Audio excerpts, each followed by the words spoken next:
comes down to computers communicating. The information superhighway can be a confusing mix of on-ramps and off-ramps. Bitcoin is worthless artificial gold. Is it still rat poison? Probably rat poison squared. We need to get into the world of, okay, this is actually foundational technology. What the Internet of Money does is it creates a single network which can do a microtransaction to a gigatransaction. The Internet is going to be one of the major forces for reducing the role of government. The one thing that's missing, but that will soon be developed, is a reliable e-cash. Shit, we're going. And we're live, boys. We are live. Another episode of Final Settlement. Today is May 19th, 2025. How's everybody doing? We got Cam Duty on the podcast today. Early Riders Advisor, founder of Brickyard, legend. How you doing? Best day of my life. Cam might be my favorite VC, maybe favorite fiat VC. That's for sure. And then we got to figure out how big the transition is into Bitcoin. But super pumped to have Cam here on a bright Monday morning. You know, what was yesterday, like 106, 107, almost top ticked. I thought we were going to hit all time highs with Cam on the pod, but it looks like we got a little bit of a retrace. Yeah, we got close last night. I think 106, a little over 106. But yeah, Cam. Also, I think you are probably the most recurring guest of the show. I think this is your third or fourth appearance on an Onramp pod. So yeah, great to have you on. No shortage of things happening in the world, in markets, in Bitcoin. The Knicks are in the Eastern Conference Finals. Are we in a simulation, boys? Things are strange right now. We got bond yields spiking. The U.S. has been downgraded again. Where do we want to start? Liam, I know you put together a list, as always. Should we start with the downgrade? Yeah, let's start there. I mean, bond yields are something that are really interesting at the moment. It's kind of going to drive all of what Trump does with his entire strategy, because it's a lot of Trump's global financial strategy is coming from Besant at the moment, in our view. And, you know, bond yields are higher than when they were pretty much. The 30-year is above 5% at the moment. It's pretty inevitable that the U.S. Got downgraded, but it kind of also ties into their existing, new market bill from the Republicans as well, in which they are planning to do like 1.5 trillion in budget cuts, while, you know, growing the budget by 4 trillion. So there's going to be increasingly more deficits moving forward. There isn't really a sustainable way to pay for everything that they have going on. It seems like a lot more of what we're seeing before, and that's not great in a world in which we increasingly see multipolar world, other countries looking to acquire additional Bitcoin. What do we think about, you know, the move from inside money to outside money, hard assets versus government credit? Yeah, I mean, I think Besant did an interview last week that was fairly telling, and you sort of alluded to it, where he was painting a pretty grim picture of, like, you know, hopefully we can kind of grow out of this, but you know, that was a very a very hopeful stance of, you know, perhaps we can grow out of this, but we're going to have to keep spending. We're going to have to keep printing and debasing the currency effectively. And this rating's downgraded. So I think this is Moody's. I think a few years ago, correct me, Liam, if you know the exact date, but I think S&P and Fitch had a similar downgrade a few years ago. And so this is not Moody's necessarily new. Yeah, not necessarily new, but just sort of a follow-on downgrade.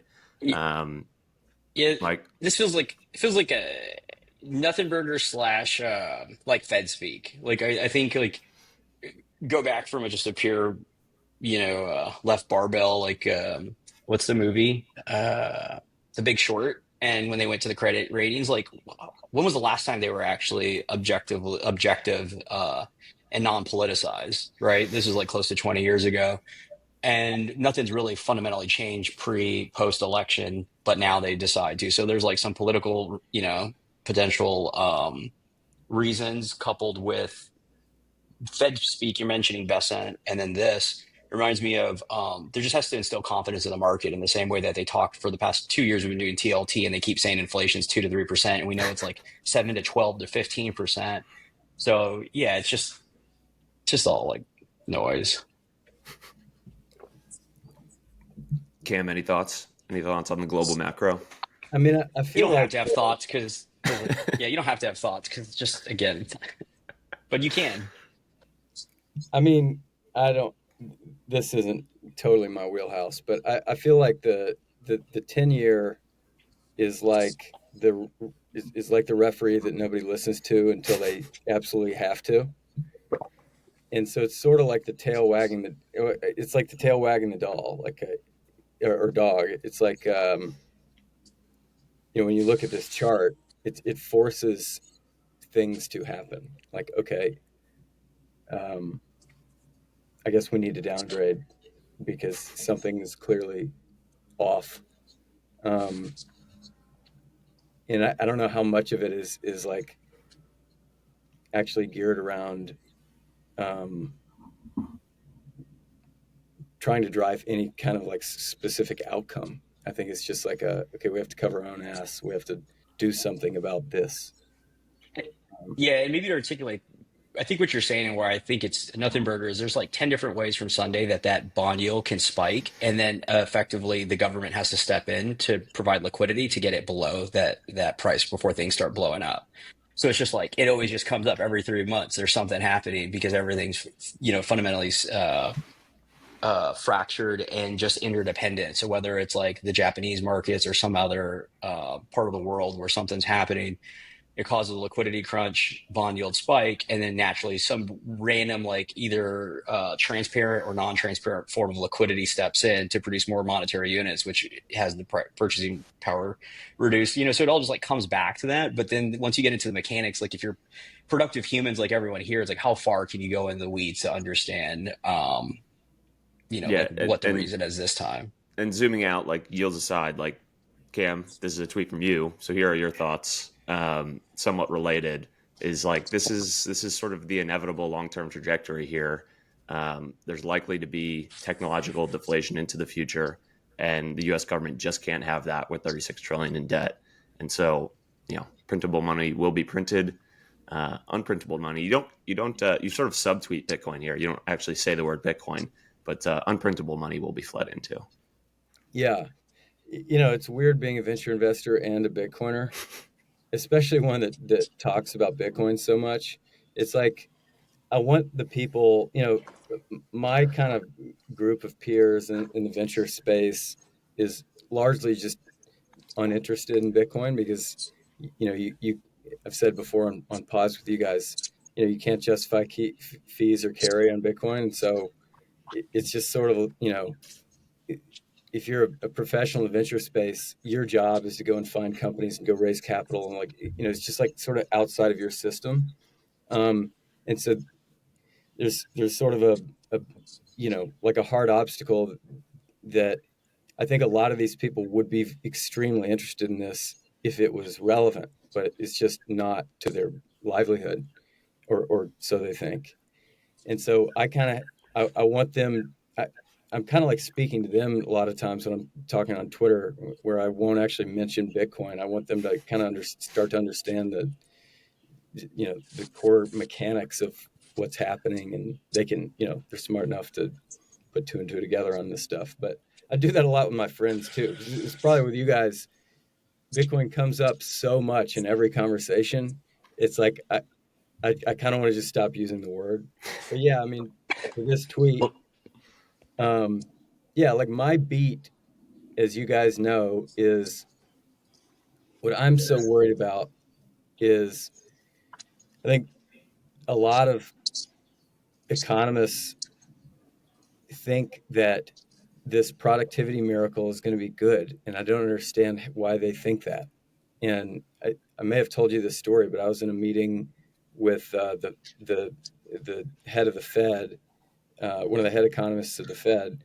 And I told her, she spent 45 minutes talking about the current state of everything. And then she made a comment about, but we're really hoping that the productivity miracle of AI is going to be, very helpful for growth in the United States. And I'm like, you understand, when that productivity miracle happens, that's just deflation, and that's just making the real value of your debt that you carry completely unpayable. And I'm having a hard time even like grappling with it, because it was like I'd told her something that she'd never considered before, and it's like, what? Like, you are you're the head economist at the Federal Reserve, you know.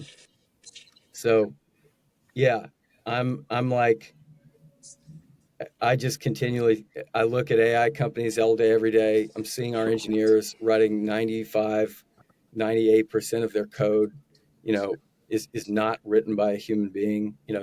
YC just surveyed their last cohort. What percentage of the code written in your companies was written by AI? 95%. All right, one cohort prior to that, it was like 5%, maybe, right? And this is a quarter apart. And so this stuff's happening so quickly. Teams are going to be able to do so much more with so much less. And I think we're right in the beginning, the first innings of the economy actually feeling the effects of deflation, real deflation, real, like, scary deflation, for the first time, ever. Yeah. Well, there's a lot there. I think part of where I started off a little hot with I don't care about Moody's is because we had Matt Pines on the pod Friday or Wednesday, and they came out Friday. And I've been thinking of this. I think a lot of us have. There's a lot of intersections on the convergence of Bitcoin, AI, and then energy. But as you start like going more, they're just starting to like, and they come at different facets from like the socioeconomic perspective of like Bitcoin is just so wild to think about, but like AI will help you understand it better because you'll start to see the world through like just a completely different lens, i.e. the deflation. But then also the energy component and just the battery nature and being able to leverage different sources. But then and then also just money. And so like those things have been out there, but now you start to see more of this when you see the geopolitical, things taking form in the Middle East. But taking a step back, what you said about the venture capitalist friends, you can squint and see how in 24 months, roughly, give or take, the bid for AI companies from a geopolitical and like whoever wins, winner take all, potentially for ASI and AGI and all these things are going to be at the same level of fervor on the Bitcoin side, right? Because there's the geopolitical like ramifications. And because there's only 21 million of these things and there's only so much infrastructure and you want, whether it's custody or you want to be mining, but it's the funny notion of like obvious is obviously wrong, right? So like VCs are always looking at the obvious thing. It's like no, like you're just missing, like you're one tick away and then you can get the whole picture, to your point. And so it's a super fascinating thing because to your point, like if this was 2 years ago or 4 years ago, we'd be too early. But what you said is happening. It's just it's so fast that these like agents and like Xiaomi Mint and all these things, while they're still like you can't really put it together, there's going to be very savvy people that grok Bitcoin from the traditional markets, like traditional Googles, traditional Metas, traditional OpenAIs, and they're going to see the missing pieces that like the hardcore Bitcoiners that were here early missed. And they're just going to like tie all this stuff together and they're just going to print money with these small teams. And I've just been thinking about it. That was kind of part of what I said yesterday is my mind can't like, because it ties into the energy, the internet, and the way that it's routed, but then also just the societal forms. And I think that's how the Fed person backed into the right conclusion. The deflationary is right because we have a battery that's going to be able to absorb it, and then you'll be able to rebuild back up because you can't print those monetary units. If we were just going to have a CBDC and printable money, then we're kind of screwed because you end up in an Orwellian place. So anyway. Hey everyone, thanks again for tuning into another episode of Final Settlement. This week we had Cam Duty on, general partner and co-founder of Brickyard. Cam is an awesome friend, Bitcoiner, and also just evangelist in the VC community around bringing and infusing Bitcoin into that capital market and figuring out how to just help that community see Bitcoin. It was a really exciting conversation. Cam's been a big believer in multi-institution custody. He's a client advisor to early riders, and I think there's a lot of things he shares in the podcast that you guys will appreciate. Quick word from Onramp. As you guys may know, we actually launched Onramp Trade about 3 weeks ago. That's exciting because folks can sign up before end of June and get access to no fee trades until October. So if you're interested in testing out our suite of services or have friends and family that want to get onboarded, please feel free to let them know to check out onrampbitcoin.com. Only other thing worth referencing is over the weekend, there was a Wall Street Journal article that came out. I'll actually share if you're watching on YouTube. It was titled Severed Fingers and Wrench Attacks Rattle the Crypto Elite. I had recently done a podcast with Stefan Livera last week talking about multi-institution custody, our journey here, but then really referencing that as Bitcoin holders, we're not prepared for what the price is going to do, but also the ramifications as we think about holding a digital bearer asset next to our friends, family, loved ones. I encourage you to take a peek at the article. If it's behind a paywall, just reach out and I can happily send you the article. But it's just a real key moment to just rethink security in a digital world and what does it look like as the price appreciates and bad actors also are aware of that. Appreciate you listening in for another week of Final Settlement and hope to hear from you soon. Yeah. Another tweet from Cam I wanted to pull up that is related to what we just spoke about is this one. Maybe you could unpack this a little bit more for us. But this is effectively, a thesis that we hold at Early Rider, doing more with less. Like, this is how you're going to have to adapt to this new world. And this was in the context of SaaS founders. But maybe if you want to add some more color to this. Yeah. So I think the difficult part about investing in AI today is almost all of it is going to be super beneficial, accretive, valuable to the consumer. You take like a very simple use case, like voice AI for like dentist offices. Okay. This is going to be better for the dental operator, and it's going to be, or the dentist that owns the practice, and it's going to be better for the customer. And that customer is going to be able to get all the information they need way quicker, more simply. They're never going to be on hold, et cetera. The dentist office is not going to have to manage a human to sit at a front desk to basically query, handle the same questions over and over again. There's a cost benefit there. So for the end user, there's tons of value. For the venture capitalists, it's uninvestable because the technology, AI is, as this becomes commoditized, all that means is there's just going to be more players that are spinning up voice AI agents to and going and selling to dentist offices, and they're all going to claim they have a better product, but they're all going to be like within like a 1 or 2% band of like, how good is this product? And so the only benefit or the only differentiation on go to market for these teams is going to be price. And so, it's just going to be a race to the bottom on price over and over and over again. And so that's uninvestable for us because, venture capital has to build, back companies that have the potential for 100, 200, 500x outcomes. And so you have to look for signals on like, okay, the core technology is going to be commoditized and everybody's going to have the ability to do these things. The signal that you're looking for as an investor is like, how do you create that kind of stickiness that allows you to just get out of the race to the bottom on price? And usually that has to do with like some kind of like strange insight on who the customer is. It can do with a lot of times with like higher regulatory categories where there's some kind of like very difficult obstacle that you have to overcome that's going to scare away competition. There's a number of ways that you can kind of find an answer to this question, but the key is how do you get out of the rat race to the bottom on price? And if you don't have a good answer for that, like there's no way to even take a second meeting with a team. Yeah. Go ahead. That's a great point. A lot of the products are not differentiated at all. And so I think what you're saying is the real differentiation is the distribution in order to get in front of the most amount of customers that kind of goes away over time, as well as the access to, there's something in there with getting all of their data and kind of selling it on the secondary market that, it gets pretty insidious pretty quickly.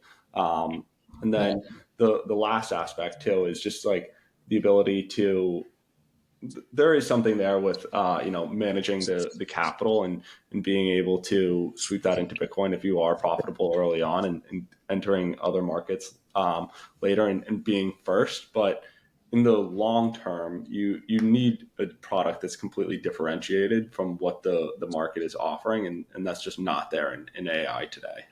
Yeah, you either need a product that's differentiated or you need a customer that is overlooked. And or you need some kind of hard hurdle that is going to, and usually that has to do with the customer. It's like, what we hear a ton talking to whenever I ask this question with founders, about 80% of the time, it comes down to, well, we're just going to grow faster than everybody else, right? We're going to raise more money and we're just going to grow faster, and it's going to be a land grab. And then, we're going to win. And I'm like, no, you can't think it like that, because, you can go and get all of these customers and onboard them onto your product. And you're like the team that goes through the brick wall. Well, because somebody else with like 3 people, that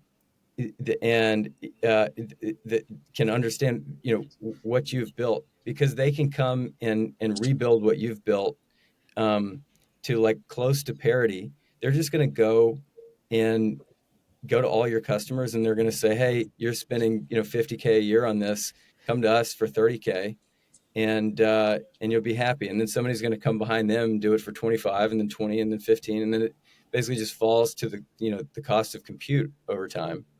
And so there has to be something more than just product differentiation. And there has to be something more than just speed to market. There has to be some kind of like, structural stickiness that's allowing you, to provide value to customers in a way that they aren't going to be willing to rip out whatever your product is for somebody else that offers it for less. And I think that's where the capital stack where Liam's kind of referring to is, it's part of like how we set this up is coming to the conclusion that the person that's going to always be undercutting or do it with less people or less overhead and capex is going to be the Bitcoiner, because they want more Bitcoin. So they want to dilute themselves and raise the least amount of money and then have the least amount of capital outlay.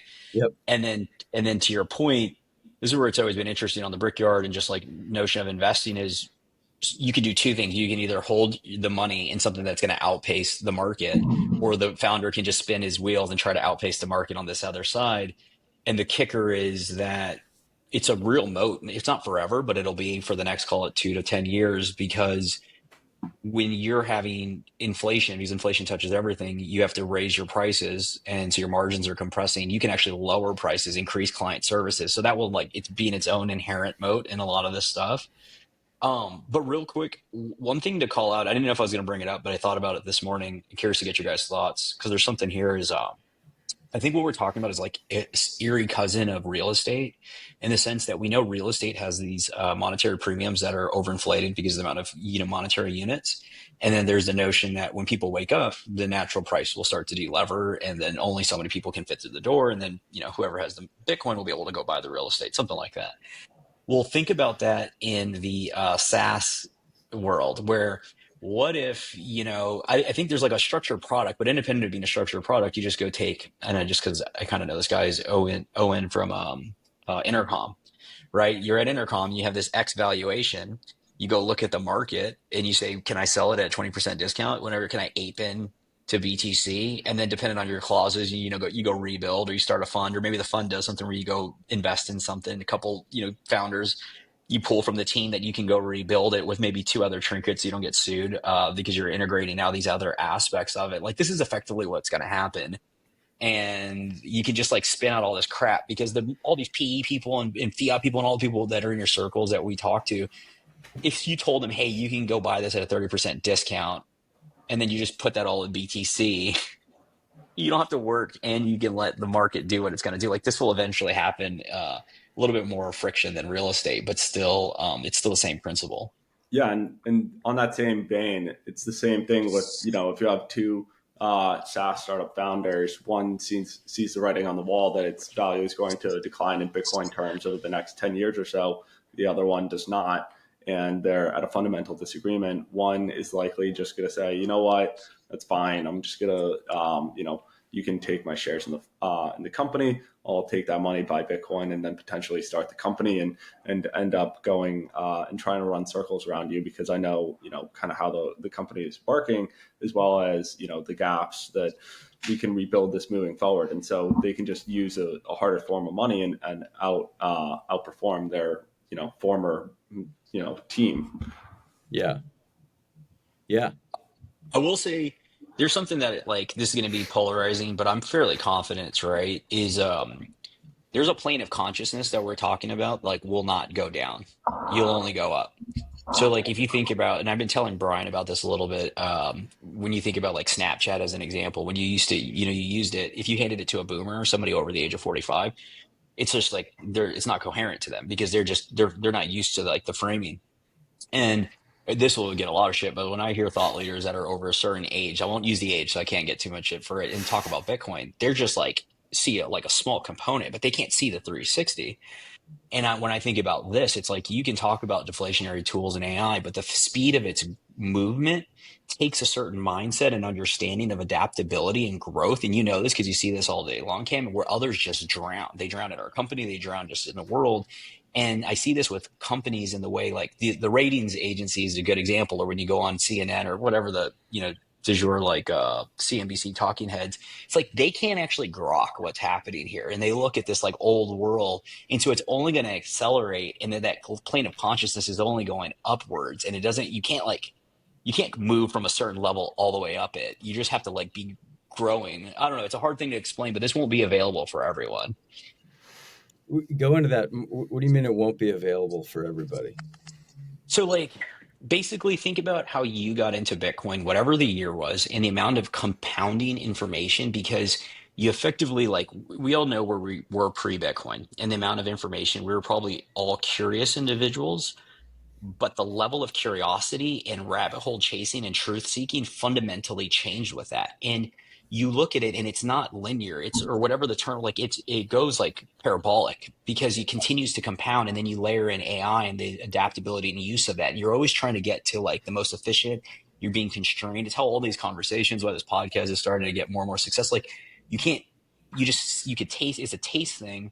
And when you hand somebody a tool now, and the reason where I'm bringing this up is, like, when you think about it, the IBMs are great to pick on, but just any publicly traded company and any company in general, go back 5 years and think about how much fat is built into that organization, let alone 10 to 15, because they're just using like archaic systems. They're probably I remember when I was at WeWork and we were doing a deal with McKinsey, and we went into McKinsey's office and we showed them Google Slides. This is 2018. And we show them slides, and then you can in real time edit and not have to download and send it. This is 2018, and they're losing their minds. These people are the ones educating the rest of the world on consulting, business consulting.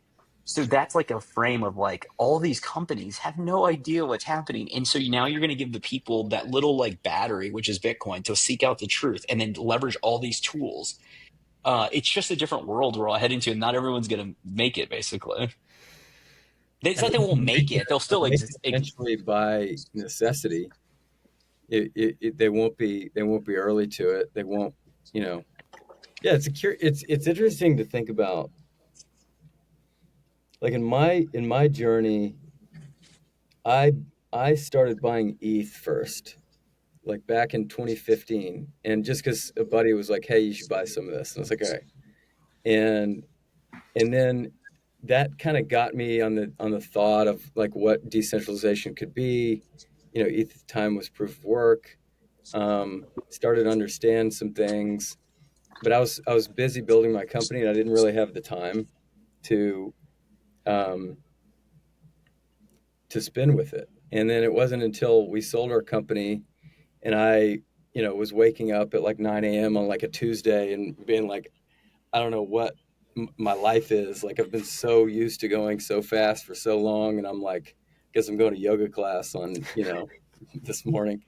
Um, I had all this time, and it was around, you know, the time where I went heavier into Bitcoin, right when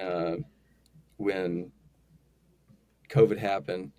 And it went from like, you know, that year went from like 10% to like 50 or 60% of, you know, my net worth. And like, I didn't have anything to do. So I was like flying around the country talking to Bitcoiners. Like I was just like getting meetings, going places, talking to people, listening to every podcast, reading every book. Like I was on this like neurotic quest to like defeat this thing. And no, yeah, people are not going to have the opportunity to do that. Right. And I think the materials today are way better.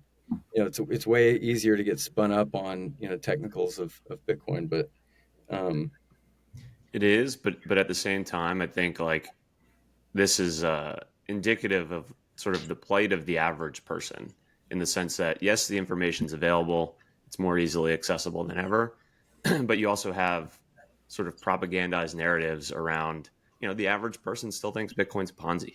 Like they literally still think it's a scam, and they've been told it's died 430 times. yeah, Um, you know, if they had just not listened to that advice and bought Bitcoin instead, it would have worked out pretty well for them. yeah, Um, but this is just the reality, and I think it's, you know, it's sometimes hard for us to grasp because we're so inside it. Um, but you know, I was at a wedding this past weekend, and you know, occasionally someone will ask you what you do, and you bring up Bitcoin, and the look in their eye is still like, "What the hell? Like you work in Bitcoin? Like I thought that was a Ponzi. I thought that was a scam." Their mind goes to SPF. Their mind goes to all the blowups that are unrelated but adjacent to Bitcoin, and so there's still just a massive education gap. And you know, I would think though that the tendency for someone to actually dig in and start to understand, like there's probably a greater propensity for, you know, someone who is an entrepreneur, who is a founder, who's probably naturally more curious. So I would say, like, you know, hopefully, you know, optimistically, people that are actually building businesses probably have a greater propensity than just the average person, to start to understand this. I'm curious, Cam, like, you know, as you're talking to founders and people, like, is would you agree with that? Like, is there naturally more curiosity to understand something like this, or is it still, you know, they're just so caught up in their own, you know, business, whatever it is, yeah. that, I mean, I yeah. think the entrepreneur is like a perfect person to grok Bitcoin. The problem is if you're building a company, you don't have any time to figure out something else, especially, you know, something that just you have to like grind on, you know, something that you have to battle through to answer all your questions, and it just takes time, you know. And so I think it's difficult for founders because they don't have the time. It's difficult for venture investors because they're not, you know, financially incentivized by it. It's difficult for, you know, your guy that's, you know, running a route for Frito Lay's, and you know, and he's trying to put, you know, food on the table for his family because he's just you know, spending all of his time actually, you know, trying to make a living. It's hard all around. Um, you know, I think I've had a number of conversations with folks that are really smart, they're very successful people that have bought Bitcoin in the past, and I had a conversation 2 nights ago with a guy, very successful entrepreneur, has sold a couple companies, and he's like, man, I feel like I just always miss Bitcoin. Like I bought it like really early, and then it like went up like crazy, and I sold some of it, and then it like tanked, and I got rid of all the rest of it, and like it came back a few years later, and like I kind of did it again, and but then kind of the same thing happened, and like I just never really, and I'm like, yeah, you have to understand the asset before you can hold it. It's like it doesn't matter when you bought Bitcoin. It's when did you when did you go through the rabbit hole? Like when did you answer that final question when you realized that this thing's going to be very difficult to impossible to kill? And like this is, I guess, a long way of saying I I want to think that we are going to see a massive adoption over the next year, 2 years, because I think Bitcoin is going to grow at the pace that AI grows, and nothing stops that train. Like, um, you know, but it does just still, it feels like we're so far away from even converting like really smart people to understanding what it is. I think I think the two anchor points are the benefit for us is they won't have to, like, and this kind of ties into not leaving left behind. Left behind sounds like morbid or like they won't make it. It's like they just, it's similar to having built in the space. You get to see like data profiles of the US in particular and the amount of Bitcoin sitting, and like I would say over 50% of all the Bitcoin sit in California. And that kind of supports this notion of you're kind of grafting on, you get the internet, you get topography, and then you kind of you're ready for the next thing because you understood that. But most people don't know how the internet works, right? Well, they just use the internet, and they weren't going to get on unless you handed them a browser and you handed them wireless internet, and then Yeah. they just use it and they don't care. And their lives got incrementally better, but not to the notion of building a Google better. Those are fundamentally different things. And so I think that's what we're talking about here is you actually don't really have to understand Bitcoin at a certain point. You're just going to use it because everyone's doing it, and you just buy it in your ETF, and then you eventually learn that they like those units. It'll like get obfuscated, and it'll be like, oh, I own this, but it owns more dollars, and it keeps going up. So I just keep putting more there, and you won't have any idea about monetary theory or anything. It'll just make sense, and then your life will be better, and you'll incrementally get better because your money can't be debased, and you're not on the rat race. Yeah. Versus what we're talking about here on like seeking truth and how the integration of all these things go together.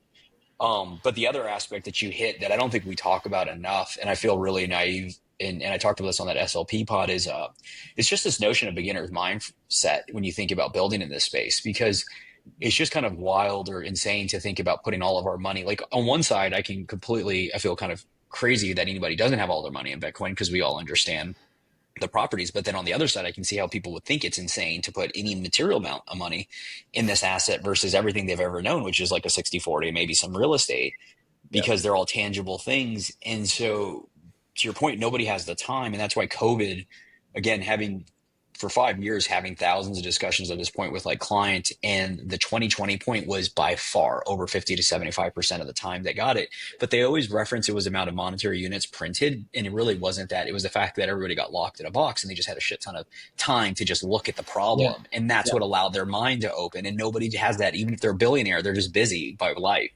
Right. Yeah, I agree. I mean, I think that's, you know what the most impactful thing that I can ever tell somebody to get them to actually take Bitcoin seriously is I tell them that I don't own USD. And almost every single time it sort of like shocks them awake, and they're like, wait, what? Like, you don't hold USD? Like, you're like, yeah, I all of my liquid net worth is in Bitcoin. And they're like, okay, what was that book that you told me that I needed to read?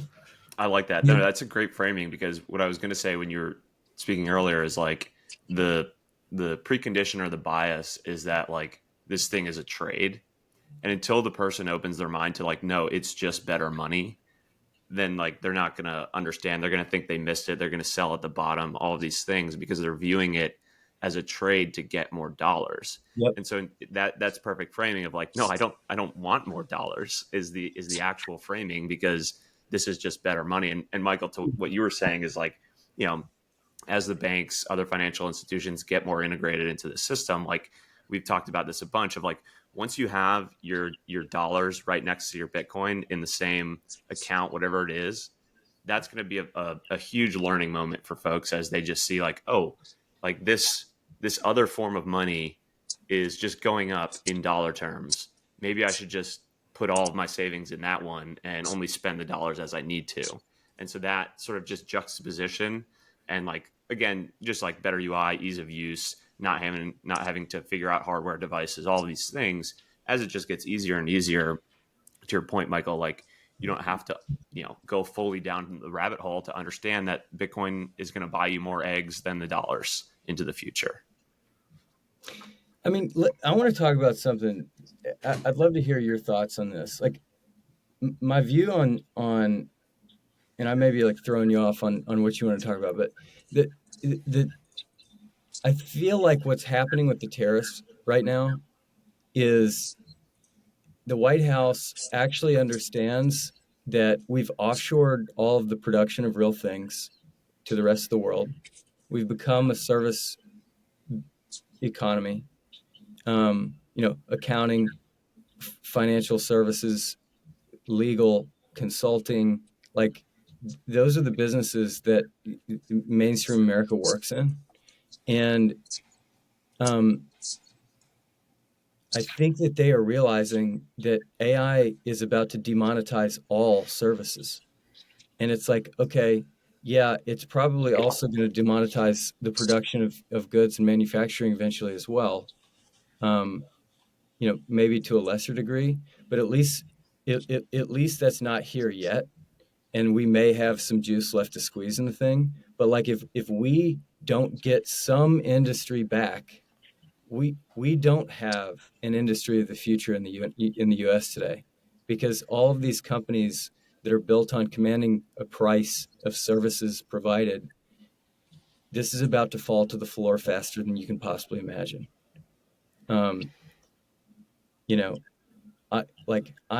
It is such a weird place for me to be thinking like, okay, I heard Balaji or somebody say a year ago, AI is going to kill SaaS. And I was like, come on, that's ridiculous. And it's now like, oh yeah, okay. It's agentic AI is like totally going to kill SaaS. Like unless you have some super sticky mechanic to your business, you're going to have a million competitors coming and throwing a similar product at your customers for less money, or your customers are just going to be able to speak into a box and say, hey, I want this. And then they're going to have a 5-hour conversation with a machine, and the machine's going to kick out exactly what they need, And so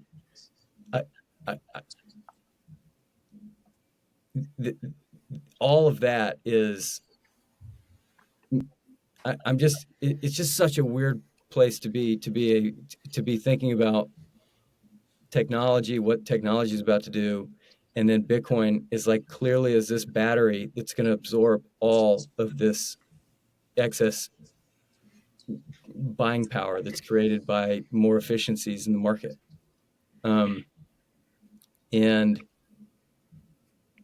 yeah, like I'm now starting to think more like,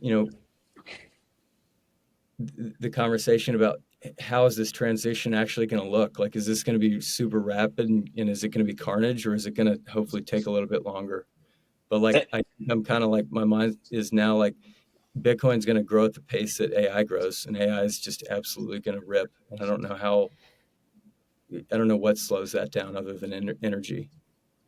Yeah, I think what you hit on something that we haven't really talked about a lot, but I don't think there's any singular reason, but the three like things that it feels like are converging are, to your point, deflationary, like technology as it relates to services in the US. But then there's the natural like defense perspective of like you have to reshore and build things here because you can't rely on your, counterparties to deliver. And then the last one is just the natural debt, the market structure around the debt that you have to inflate it away. And if you're doing all of those things, it's naturally inflationary. So you need your individuals, the citizens, to be able to hold assets to outpace inflation. And this is something we've been talking about. This is where the ETFs come in and the normalization of Bitcoin. I think this has been like kind of set up for years of like, because you can't really, not everyone can buy a house, not everyone can buy hard assets, but you can buy a sliver of BTC and outpace that. But the thing that you hit on is that like, there's a pretty good framing on a lot of this. I think we probably have our hands around where you can at least like go through the night like with a walking stick and trying to get home. The thing that I think we all don't get, and I don't know if anybody does, is what does the UBI like whole aspect of just like completely wiping out somebody's wealth, because that's what's going to happen here is like people are just going to get this repricing is going to happen from a micro example all the way to like funds that have invested hundreds of billions of dollars into all these different things that are just going to compress to zero, and a lot of people are going to get left holding the bags, and then when it comes to pensions endowments they're not going to be able to fulfill their obligations. So that's the thing that it gets a little dicey, and how does it actually play out in that world? Yeah. One of the other things too that I think a lot of people have been skeptical to reinvest in the US manufacturing just because of a couple factors. One, the volatility around potential tariffs and what they ended up looking like. And, do these end up being, forever, or are they going to change what the actual tariffs are next week and make it, non-economical to invest in the US? But like from another perspective as well, one, we don't necessarily have the skilled labor in some of these industries, but two,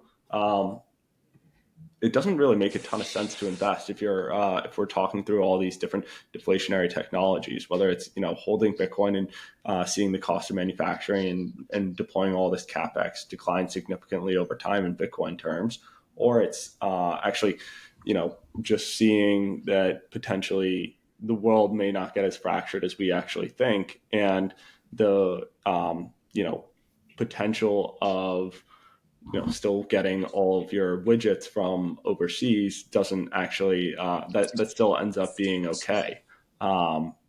It's a really uncertain time, and that's why I see not quite as much of the announcements of U.S. infrastructure that we were all expecting. Maybe it's a little bit different around some of the data center stuff and chip manufacturing. But other than that, there hasn't really been anything that's kind of come back in terms of announcements. Yeah, I think there's almost two sides to it. It's like, well, do we really go full steam in terms of like reshoring manufacturing, or do we just try to secure all the energy infrastructure that we need to hopefully win on AI, basically? And I think that's what you saw last week with Trump in the Middle East making a lot of deals.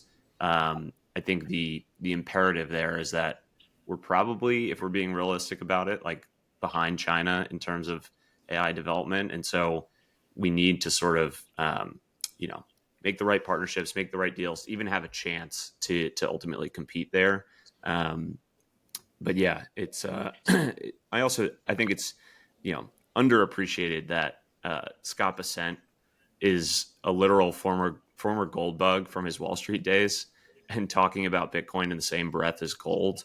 So I think there is this tacit understanding from at least him and others around him that we do need to not only reshore manufacturing, but just like have a greater emphasis on hard assets again. Because Michael, to your point, like they're going to continue to debase the dollar. Like that is inevitable. They're going to have to print and debase the currency. So you need to give your citizens an out effectively.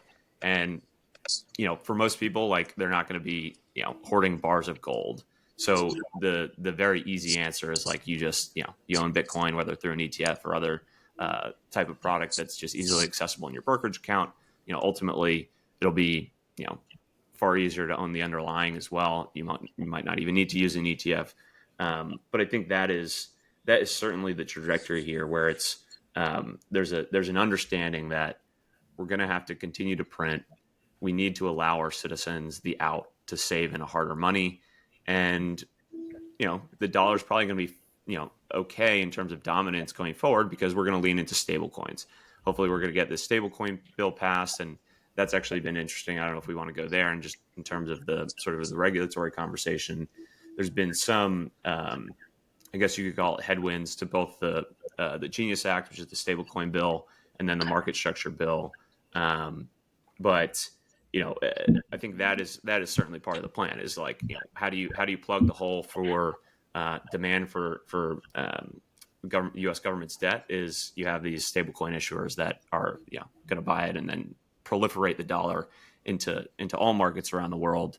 Whether you have a bank account or not, you're going to be able to access the dollar through these stablecoins.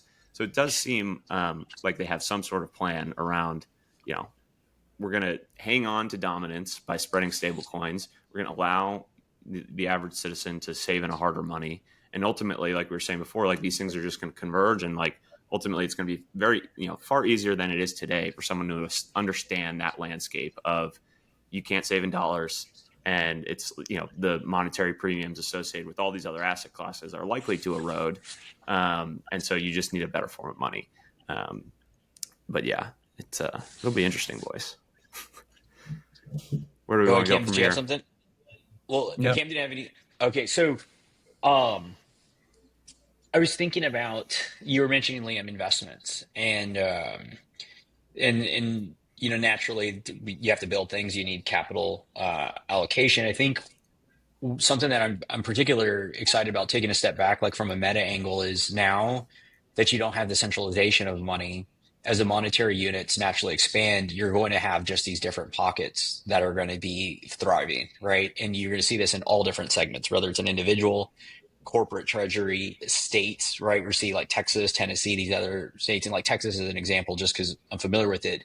You have, not only energy, but there's the technological component. There's Austin, there's Dallas, is bringing Wall Street, but then you have like the meat, you have food. Like you start to like build these different like singular, I don't want to say fiefdoms, but you're building like resilience and redundancy. And then another angle of this is like in Saudi Arabia, that the deal that happened last week, where there's this notion of, if you're going to build AGI, you naturally need a lot of power, you need a lot of compute, a lot of energy, but also if you're going to deal with policymakers and regulation, well, it's like, why don't you put it somewhere else where there's nobody can touch it? And so there's a lot happening over there.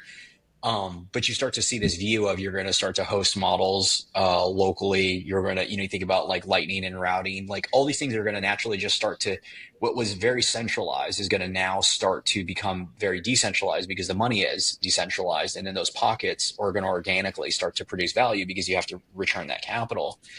And so one of the interesting angles, that it's still early, but it's kind of the notion of why I don't like the public traded companies setup, because it reminds me of like if you're a crypto trader and you're trying to make more Bitcoin and you're trading crypto, like you don't have a fighting chance. Or I'm sorry, if you're a crypto trader trying to make dollars or like anything, you don't really have a fighting chance to do it, because you just have the wrong monetary units. So you're always going to be thinking about the wrong way. Where at least if you're a crypto trader or a Bitcoin trader and you're trying to make more Bitcoin, you have a fighting chance. In the same way that if you are a Bitcoin treasury company or a company or a fund that deeply understands what we're talking about here and is playing the game to get more Bitcoin, to go and exercise that strategy and use the underlying, you have a fighting chance to allocate in the right way. But if you're just a guy that like found an edge in around arbitrage on the capital markets, you're probably going to lose that Bitcoin at a certain component because you don't even understand the underlying. And so I see that as going to be a very interesting edge when we think about, well, if you're a fund or you're a PE firm or you're a company, sure, maybe you play the fiat markets and you go raise a bunch of capital, you go hold that BTC, and while everything we're talking about is happening, the deleveraging is happening, you're going to be picking up all these different assets and just building businesses. Like that's going to get super exciting. We're still early, but that will come. Yeah. Also, the just a note on the Bitcoin treasury stuff. Like, I think there was a thinking when Saylor first started doing this strategy that it would be widely adopted by every corporate, every public company. And we haven't really seen that. And even now, as we sit here today, it feels like every week there's a new Bitcoin treasury company, but it doesn't feel necessarily organic. And what I mean by that is like, it's not the companies that you would think it is. It's almost these like contrived, forced, like just copying the strategy, spinning up a SPAC, and we're just going to buy Bitcoin, hold Bitcoin. And it's not as organic as like, some successful company saying like, oh no, we see the light of Bitcoin as the best form of money, and we're going to, do this strategy. The problem, and Taylor said this a ton, I've seen it personally. The problem is you have to make these decisions at the board level. And it's, how many boards out there are, how many boards do you have a majority of Bitcoiners on that really understand it, and not only that, but it's like, is it the right people on the board that understand it? because even if you have, enough board members that are interested in doing it, it's like if you have the one big or the one board member that's most relevant to the treasury or whatever, they don't get it. Their job is to make the right decisions, and you force these like really contentious discussions with these boards, and so we're just not there yet around on the consensus with the mainstream, and I think that's why it's so difficult to get companies to actually make the decision to move forward with this. Like even if they know it's the right thing to do, it's so difficult for them to actually pull it off still. And it all goes back to the education front that we were talking about earlier. These board members and CFOs of Microsoft and et cetera, they just don't have the time. Like they're running their own billion-dollar companies or trillion-dollar companies and just like don't have the ability to sit down with it. I was actually talking to my friend over the weekend about, what has the government done to our money? He's like a hardcore Austrian economics guy, read a bunch of Mises and Rothbard, back when he was in high school and college, and was talking to him about Bitcoin, and I'm like, hey, you read all the prequels to the Bitcoin Standard, like you should go and read this thing. He's like, yeah, maybe I will after I get home from being a lawyer. And it's like, all right, like he doesn't really have time for it. Like nobody really does until they just like understand that this is something important.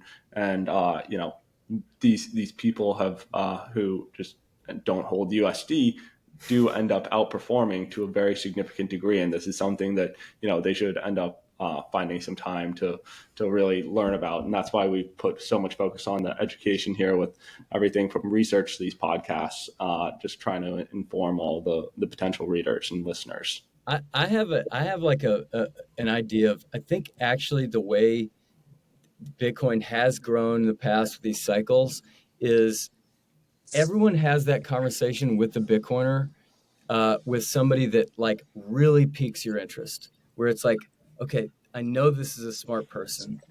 They are clearly, convicted, like they've got all their money in it or whatever.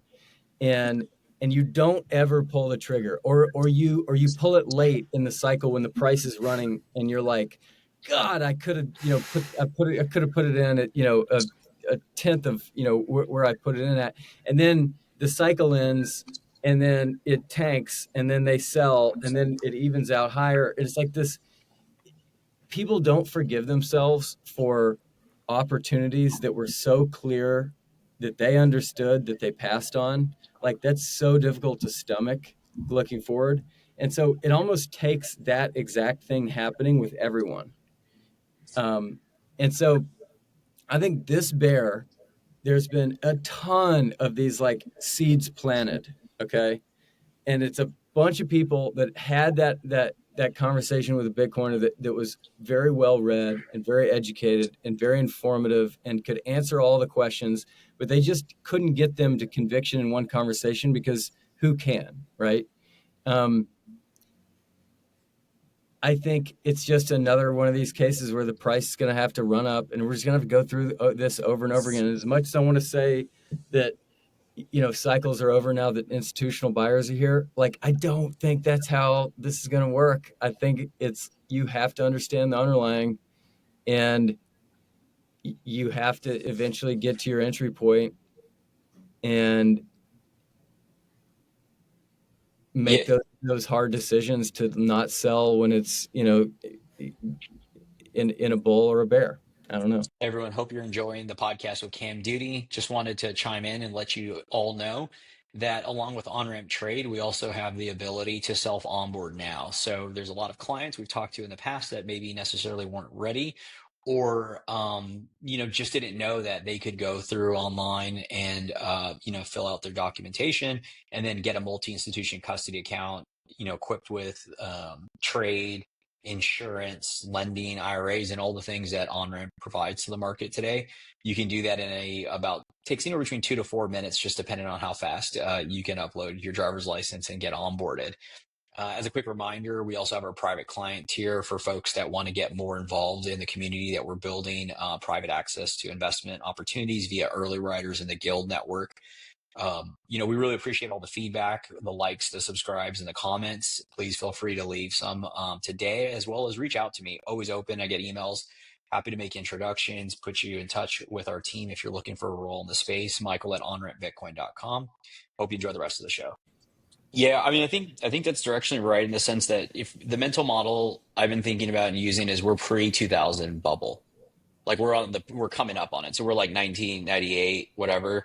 And in this cycle, we'll see that pets.com, we'll see everything kind of blow up and everyone will think it was all scam. They'll blame Bitcoin again. But then to your point, that's when everything came out. Amazon had already existed, and then the company started to form, and it was just understood that the internet was here to stay. And I think that's where we're at, where we get like a longer, more prolonged, blow off top. But then ultimately, we're going to realize like this is where the multi-institution stuff comes in, because I think most people we talked about it before the pod, like I just forgot, like, people just are used to the 60/40. They buy their equity in the deal. So it makes complete sense where the ETF is going to be perfect for them, or they're going to buy proxy exposure. Like they still don't fully wrap their head around that. To Brian's point, it's money and that you need to secure it, because embedded in all of that, like apprehension, we don't discuss, at least for 50% of these individuals, is this is all a Ponzi because everything they see is related to FTX or it gets lost in a landfill. So how can we like blame them because they're like want to stay away from it? Because I always joke, it's like they rather have negative yielding bonds for the rest of their life than just their money go up in smoke the next day. What rational person wouldn't want that? Yeah. I mean, when I first heard about multi-institution custody, it was a total light bulb moment for me where I realized this is how this is going to happen. It can't happen other ways. The current means of accessing self-custody via hardware devices is just not how the masses are going to do it. It's how we do it, right? Because we own Bitcoin. I owned Bitcoin on exchange until I figured out self-custody, and then I figured out self-custody, and it was not your keys, not your coins. And then I've dealt with having the burden of that for years of like, am I safe against a wrench attack? Am I safe against, this or that? Is my inheritance safe? Does my wife know how to access this stuff if I get hit by a bus? And now that you have so many institutional players involved, like, I totally agree. I remember, Michael, you told me it's like, we don't want human beings to never trust each other. Like, we don't want to move into a world where like trust is not needed, because like, isn't that the human experience?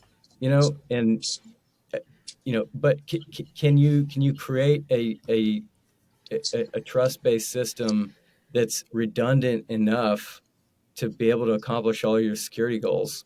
And multi-institution custody is just so clearly that. And Yeah, I think trust minimized, I think, is probably appropriate. But also, you referenced like this is something that we were texting around over the weekend. I pulled off on for anybody listening. The Wall Street Journal had a piece that I think came out yesterday. It was titled "Severed Fingers and Wrench Attacks Rattle the Crypto Elite as Bitcoin Soars, Investors and Executives I thought this are was taking an op-ed written by Michael, by the way, when he texted me.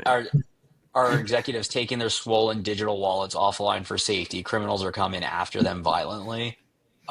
This is something that, like, personally, why I use multi-institution custody. It's like I love it, and I also have, we talked about the barbell approach and redundant seed phrases and passphrases in your head where you can take off to Abu Dhabi if you need to with some coin. But the point is that like you don't want, and they reference it here, is a lot of Bitcoin holders feel good about like defending themselves. But the thing that we don't really think about, I know Cam, we've talked about this and others, is like our friends and family around us are not like assuming they're at school, kids and all these things. And it's like, there's broken market structure when it's believed that bad actors can just take somebody and kidnap them for all their wealth. That doesn't exist in the traditional world because there's a bunch of controls from the liquidation of assets all the way to putting it in a black duffel bag, like the person's caught. Yeah. And so this is something that we had been a little quieter on because it just sounds like you're self-serving and you're fudding. But the reality is it would make complete sense because Cam, what you reference is we've already done this. Everyone in the hardcore Bitcoin camp tries to pretend like this thing is so insanely different. It's fucking gold with wings.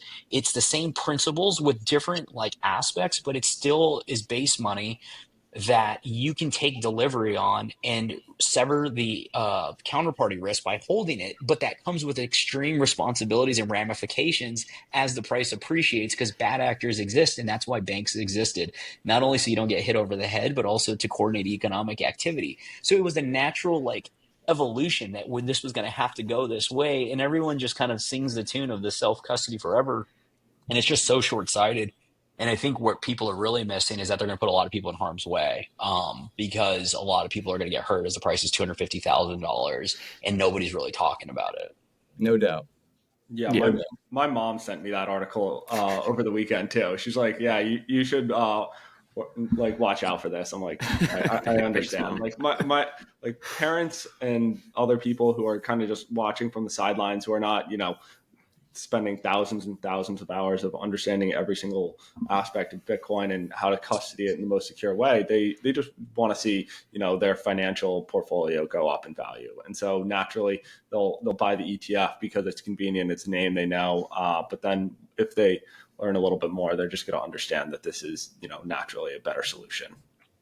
Yeah, nobody wants to die for a trade. 100%. And like for the new people, the millions and billions of people that have yet to adopt Bitcoin, who likely aren't going to go down the path of spending 6 months to 6 years understanding how to do self custody. Like they are also just going to go into more centralized solutions. And Michael, to your point, it's like the beautiful difference between Bitcoin and gold is the property of multisig. The ability to actually distribute counterparty risk doesn't exist for any other asset, and that is actually going to be the differentiating factor that allows Bitcoin to not follow the same path and fate as gold, which centralized, became manipulated, and ultimately led to its failure as like real day-to-day money.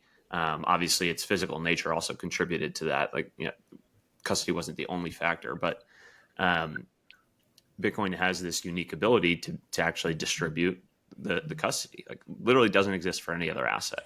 And so if I think there's probably going to be this interim period where as all these banks and financial institutions come in, they're just going to look at it, in your words, like the 2D way, Michael. Like they're just going to look at it in 2D and not think of like, oh, there's actually a native property of this thing that allows us to do this in a more resilient, fault tolerant way. No, they're just going to do it like they've done it for every other asset and allow it to centralize in their coffers. And that's not a great sort of future trajectory for Bitcoin. If I forget what the numbers are right now in terms of like how much Bitcoin sits at Coinbase, but like that number is only going up with 9 out of the 11 ETF issuers custodying with Coinbase. And so that's not a super healthy trajectory for the asset. When we have this alternative to distribute the counterparty risk. I need to grab a power cord. Be right back. Okay. I mean, and that's the beauty of what we talked about, like anchoring back to emergent systems is whoever adopts better products and services ultimately will win this. So whether it's the banks that just, the first version is just let them have Bitcoin, or sell Bitcoin, but then ultimately when exchanges are going down and things are happening, well, then they're going to say, well, what's the bank that's treating this like how I want to be treated, i.e. multi-institution, segregated, on-chain, insurance, trade. I know we had a tight rip, but Cam, want to give you, maybe we'll go over for like 5 minutes if you have any thoughts or anything else you wanted to riff on that are top of mind. Let's do it. Yeah, go ahead. Free, all yours. No, I mean, I can cover anything you guys want to talk about. I think like one of the things I want to say, it's like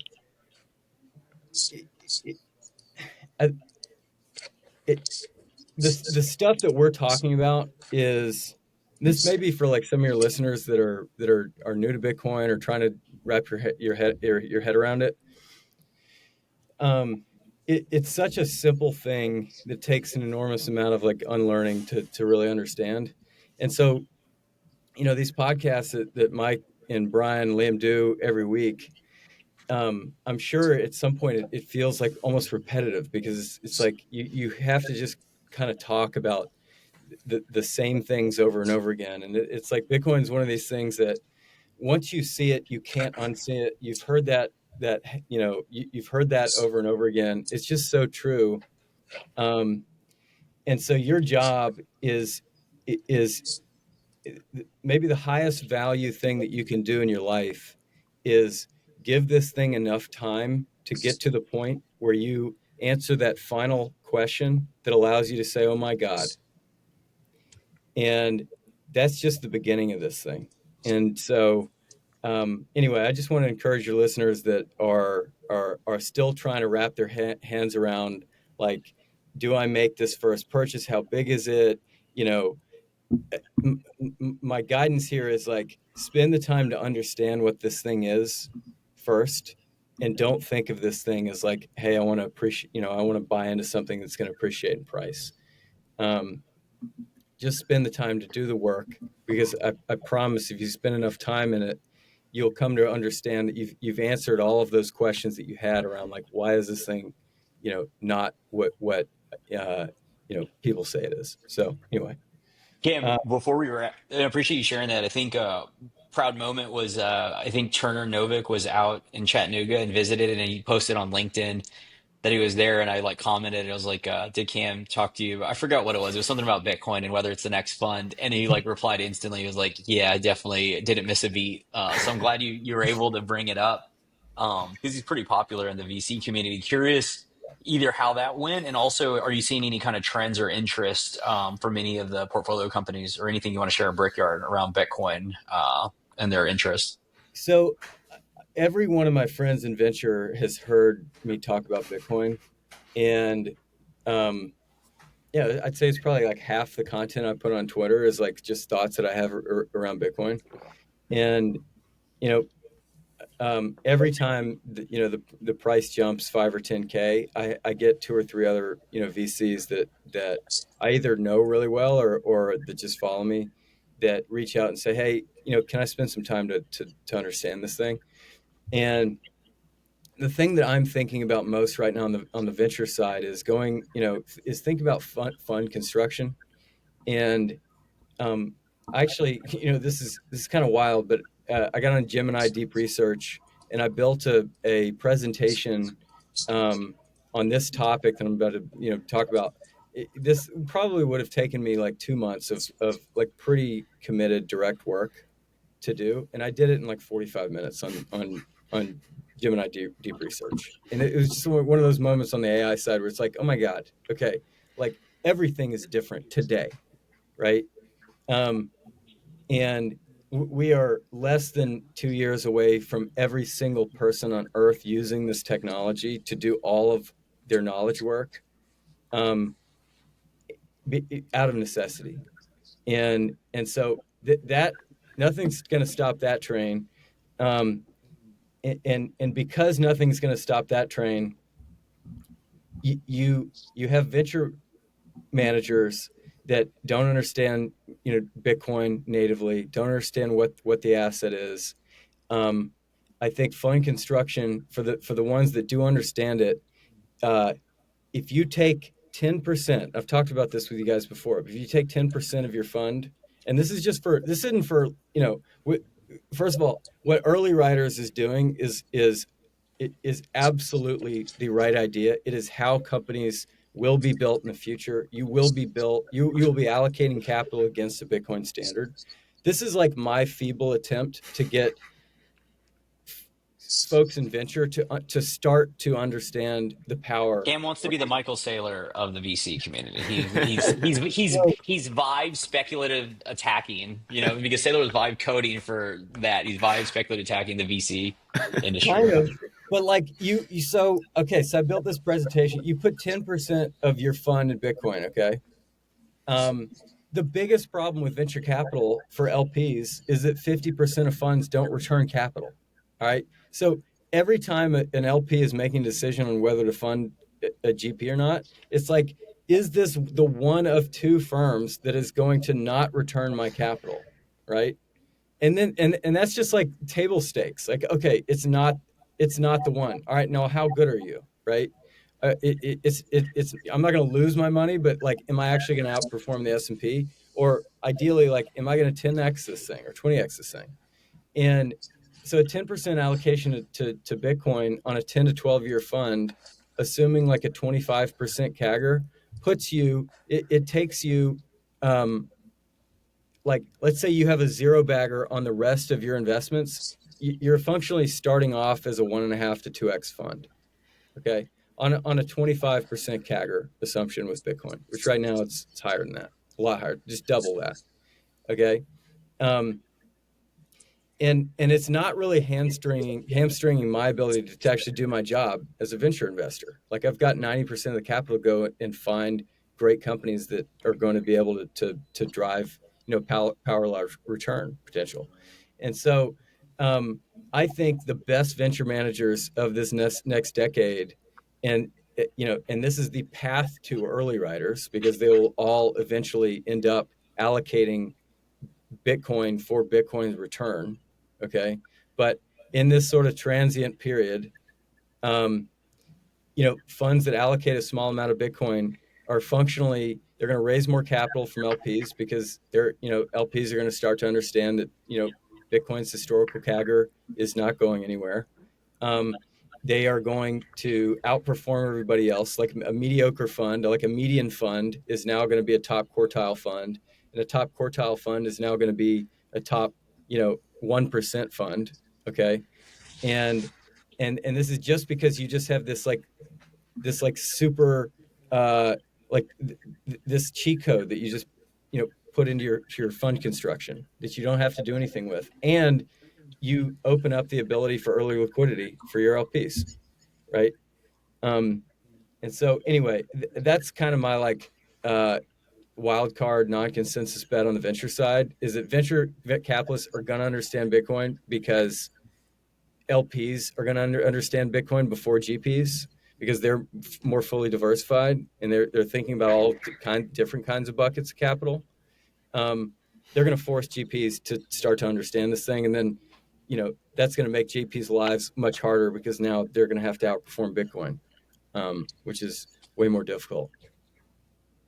I love it. We have to jump, but I'm going to tease out. I think I know how you do it, and it has to do with playing with the management fee structure and then downside protecting them, and then you get to participate in the upside. Yeah. Because now you take away, we'll talk about it offline, but I was just thinking about it through that. It's like you can play because you know that this goes up to the right. So you can either add to the management fee, take it out of that, buy the BTC, and then ultimately you participate. Yeah. You like that? I see where you're going with this. Yeah. Let's have a discussion about it. There's something there, because if you have the conviction, then you can just basically say, I'll downside protect, and this is a traditional fund. I'm going to park maybe a little bit additional management fees. You explain how, for whatever reason, you're taking those additional management fees. You're holding the Bitcoin, it goes to zero. Management fees, why would it go to zero? But you don't get hit. But if the price appreciates, then you get the upside, whether it's ownership more in the fund, and then gets to return it, parks in it. It can be even like in an LLC. So it's a business that you purchased into the fund. There's a lot of ways to structure that. Very interesting.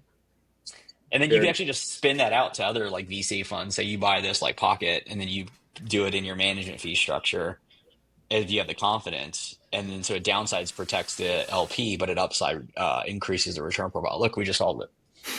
All right, let's. This is why we needed early riders, because there's too many ideas, and we got to build this multi-institution company. So we had to Cam, this was awesome. Very much appreciate you coming on again. And yeah, Brian mentioned, you're the highest repeat guest. It's just flows. We go from text to Riverside. So it's pretty easy to transition. Well, thanks for having me, guys. And I love jamming with y'all. So anytime. Good stuff. Thanks, Cam. Thanks, boys. See you in a few weeks. Thanks for listening to this week's episode of the show. If you found the information valuable, please share the episode with a friend or leave a rating on your favorite podcast app. All the links we discussed in today's show will be in the show notes inside your podcast app. Before we finish, a quick reminder that Onramp Media is for informational and entertainment purposes only, and nothing should be construed as investment or legal advice. Regardless of where you are on your Bitcoin journey, we'd love to hear from you. Visit onrampbitcoin.com/contact to schedule a consultation with one of our private client advisors.